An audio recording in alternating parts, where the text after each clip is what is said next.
In the last class of magnetic materials, part 1, I explained about diamagnetic material, paramagnetic material and ferromagnetic material.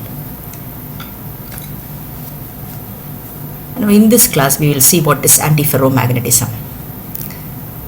Antiferromagnetic materials. Macroscopically, they are similar to paramagnetism. They exhibit a weak form of magnetism. In certain materials, when the distance between the interacting atoms is small, the exchange forces produce a tendency for anti-parallel alignment of electron spins of neighboring atoms. In the case of ferromagnetism, the electron spins of neighboring atoms are parallel to each other and they are equal in magnitude. In the case of antiferromagnetism, you look at the spin alignment. All the spins are of same magnitude, but they are aligned in the opposite direction. So the net magnetic field becomes zero. So the resultant magnetic moment in antiferromagnetic material is zero. So this type of alignment is known as anti-parallel alignment of electron spins of neighboring atoms.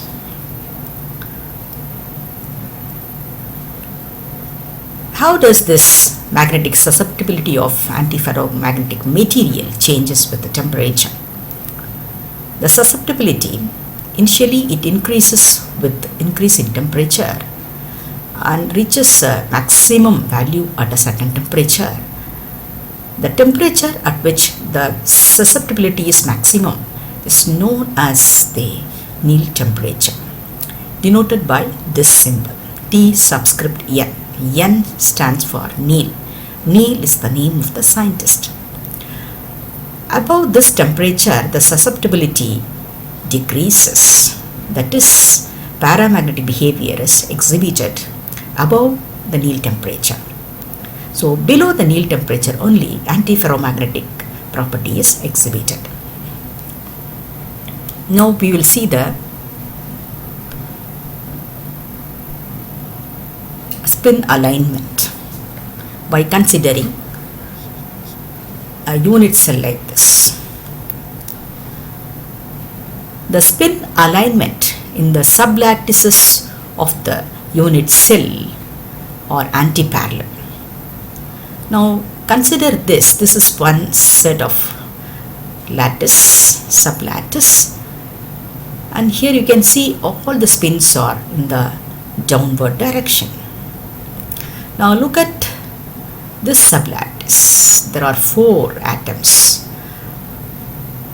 In this, the resultant spin of each atom is in the upward direction, aligned in the upward direction.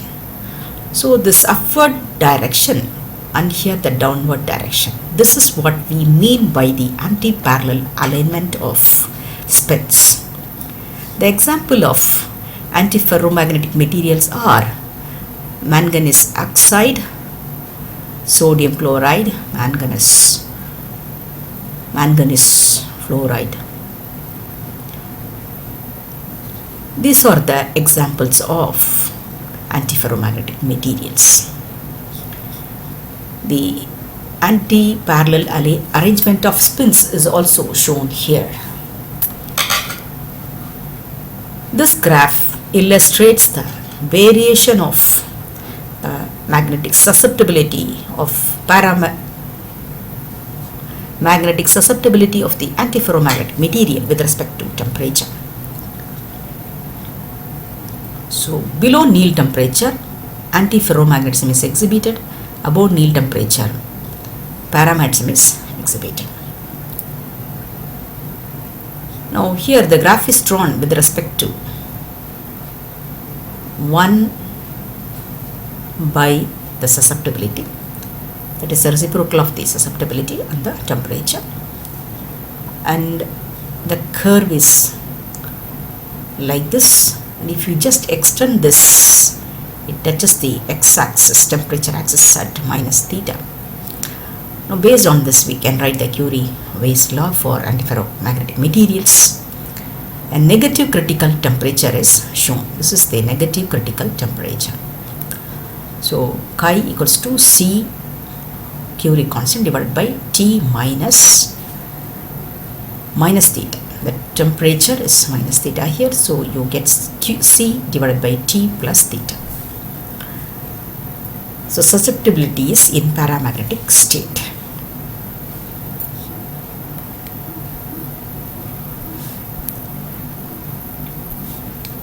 We'll look at the spin alignment. Spins are aligned in the anti-parallel direction. So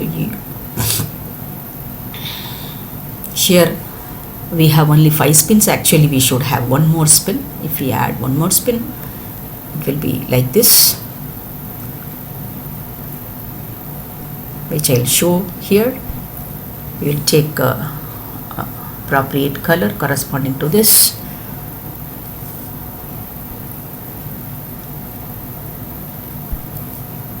We'll select a color.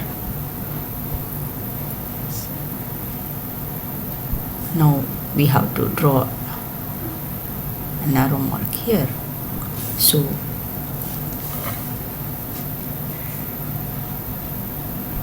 we can see that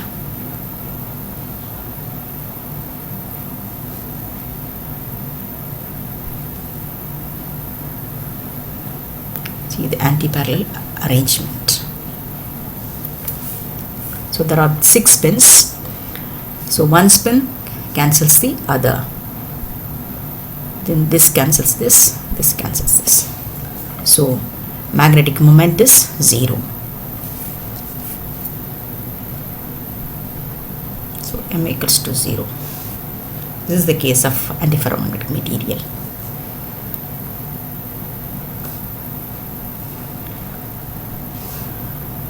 Now magnetic susceptibility of antiferromagnetic material is small and positive. This value is small and positive. In ferromagnetic material it is large and positive. Here it is small and positive. Temperature dependence is, as I told you already, it is explained. The examples are salts of transition metals. Next we'll see ferrimagnetism. It is a special case of antiferromagnetism. In antiferromagnetism, spins are aligned in the opposite direction, but all the spins are of same magnitude. Whereas in ferrimagnetism, the spins are aligned in the opposite direction, but they are unequal in magnitude. Look at this spin. They are unequal in magnitude, antiparallel arrangement.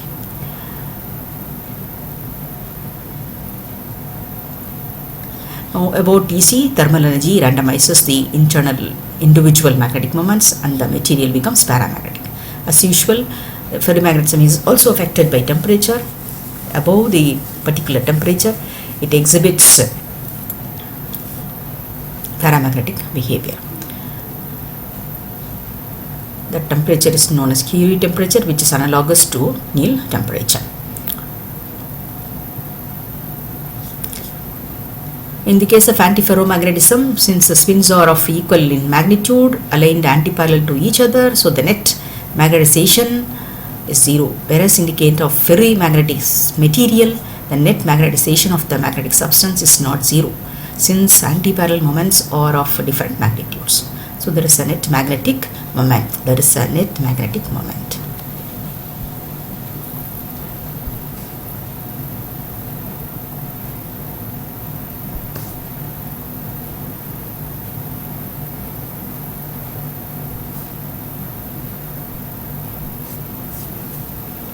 We will go to the next slide and we will continue with ferrimagnetic materials. Ferrimagnetic domains become magnetic bubbles to act as memory elements. They are used in memory devices. Spin alignment is antiparallel of different magnitude, as I said. Again, we draw this diagram. Now there are about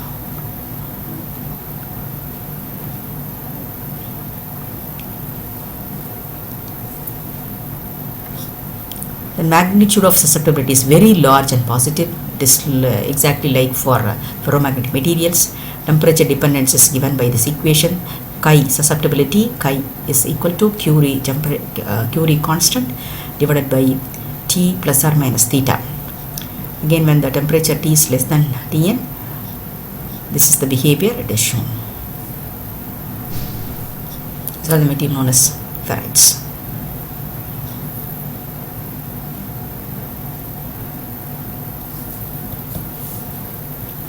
Ferrimagnetism continued. Ferrites are the examples of ferrimagnetic materials. A ferrite is a ceramic material made by mixing and firing large proportions of iron oxide blended with small proportions of one or more additional metallic elements such as barium, manganese, nickel and zinc. So based on that, we say it is barium ferrite, manganese ferrite, nickel ferrite, zinc ferrite, cadmium ferrite and so on. Ferromagnetic materials exhibit hysteresis. I have told you about this already. Ferrimagnetic materials also, they exhibit hysteresis. They also have domain and they also exhibit hysteresis. Hysteresis is lagging behind. Magnetism is lagging behind the material after the removal of magnetic field. That is known as hysteresis, which we will see in detail in the following slides when we talk about ferromagnetic hysteresis curve. So here the examples are given. Is cubic type ferrite, hexagonal, garnet, spinel.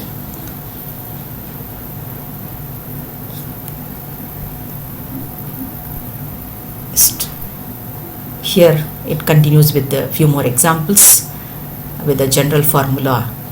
This is the formula for ferrite. Fe2O3 is the formula, chemical formula for ferrite with M. So if we substitute Mn here, it is manganese ferrite, nickel ferrite, iron ferrite, copal ferrite, magnesium ferrite. Then these are the examples of ferrite. These are the examples of ferrite with hexagonal crystal structure.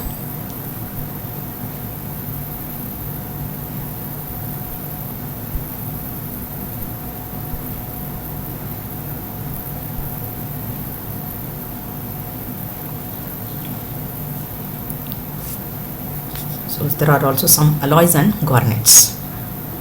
They are also ferrites. So ferrite materials have lot of applications.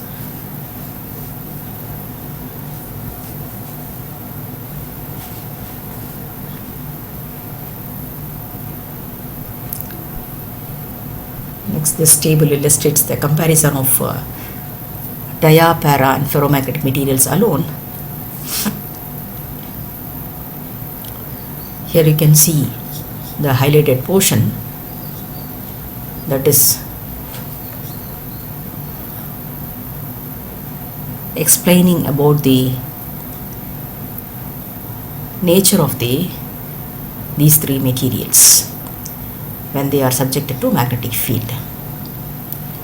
So diamagnetism, weakly repelled, weakly attracted, strongly attracted. Then how these materials react to temperature?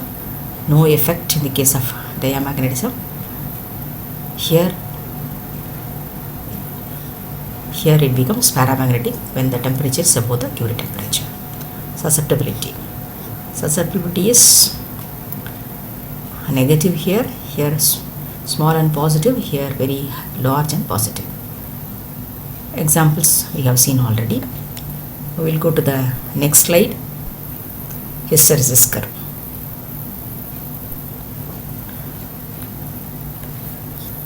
Hysteresis curve or loop, that is also known as BH curve or MH curve. What is hysteresis curve or loop? Hysteresis of a ferromagnetic material refers to the lag of magnetization behind the magnetic field. If you apply the magnetic field to the ferromagnetic material, the material gets magnetized. If you remove the magnetic field, the magnetization will not completely disappear.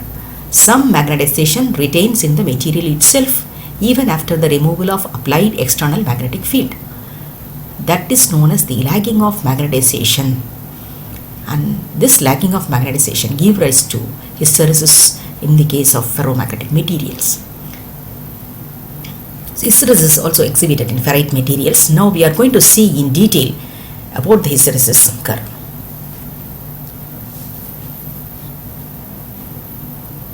A hysteresis loop is a curve showing the change of magnetic induction B or magnetization M of a ferromagnetic material with an external H.